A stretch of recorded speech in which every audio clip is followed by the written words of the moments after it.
এবার ভক্তদের সুখবর দিলেন তিশা। তিনি বলেন, আমার দর্শকরা যেটা চায় আমিও সেটা চাই।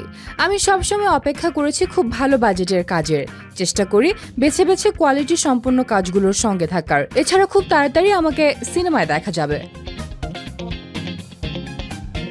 তানজিন তিশা আরও বলেন, আমি বিশ্বাস করি আমার কিছু জেনুইন দর্শক আছেন যারা আমাকে সবসময় ভালোবাসা আর সমর্থন দিয়ে যাচ্ছেন। তাদের জন্যই আজ আমি এই জায়গায়। আমি সবার প্রতি কৃতজ্ঞ।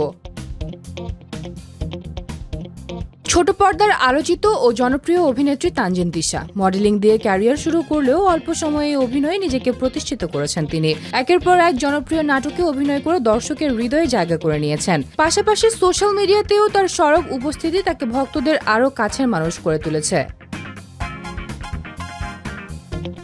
সম্প্রতি এক অনুষ্ঠানে আদর্শ মা হিসেবে দ্বিতীয়বারের মতো সম্মাননা পান তানজিন তিশার মা। এ নিয়ে আবেগঘন অনুভূতি প্রকাশ করে তিশা বলেন, এটা আমার জীবনের সবচেয়ে লাভলি একটা মুহূর্ত। আমার মা যখন সম্মাননা পেলেন মনে হলো আমি নিজেই পুরস্কৃত হয়েছি।